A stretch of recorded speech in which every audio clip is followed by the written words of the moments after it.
Hey ladies and gents, so I'm here at the Careenage in Spicetown, and behind me we have the water level sensor, one of our really cool technologies here at the Met Office. Now as the name implies, it just detects the height of the water that passes through the Careenage. We actually have a few of these scattered around the island, but why do we have these and how do they work? That's what we're going to be finding out in this episode of Met Tech. Hi, my name is Tia Brown and I'm a meteorologist here at the Barbados Met Service. So, Ms. Brown, how do we use the water level sensors? We use the water level sensors in our marine monitoring. When we have any major swell events, they help us determine the swell heights. We also use them during flash flood events, which gives us an idea of the flood depth. And in the event there were any tsunamis, we'll be able to monitor the heights as they come onshore as well. Can you give us some examples of specific events that you may have used them for? The most recent would be Hurricane Beryl, which we had last year. During that time, we were able to gauge the height of the swells during the passage of Hurricane Beryl. And most recently this year, with the high swells that we've been having, in the absence of the unmanned surface drones and also observations, they help give us an idea of the height of the swells, and this assists us in providing the watches and warnings to the public. Right, Mr. Kalman, so how exactly do the water level sensors work?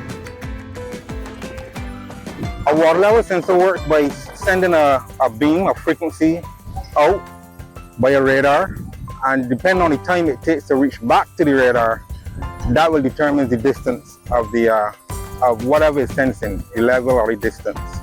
Here we have an example of a water level sensor here at Spicetown Jetty. As you can see, well, this is the main part of the sensor, the heart of the sensor.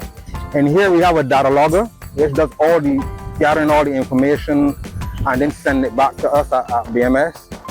At the top, we have the water level sensor, the radar part really, which does the sensing. So, in a nutshell, we sense the depth, the data processor, the data logger assess the information and sends it off to us at BMS in real time. So how is the sensor powered? So the water level sensor remains powered because we have a solar panel at the top of the mast. This solar panel is continuously powering our battery that we have within the data logger. And everything is, as I said, renewable energy. There's no fossil fuel or anything being burned, all solar powered. How long does the sensor have before it, runs out of power, like during a storm? During storms, even if we have no sun for a good period of time, a couple of days actually, the battery remains charged, I think up to maybe about 14 days based on the power consumption. And we can always use that power during storms or bad weather. And where are these sensors positioned, like around the island? We have one at Concept Bay Jetty, we have one in Bridgetown, we have one at Oistins, and the fourth one that we have here at Oistins. We also have three also monitoring the level of gullies, well, canals, one at Holtown, one in Belle Plaine, and the other one in Spicetown here itself.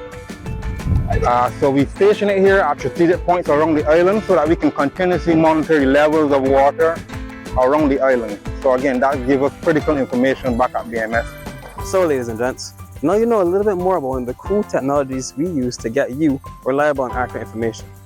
Hope you guys enjoyed this video, and I hope you come back for the next episode in the series.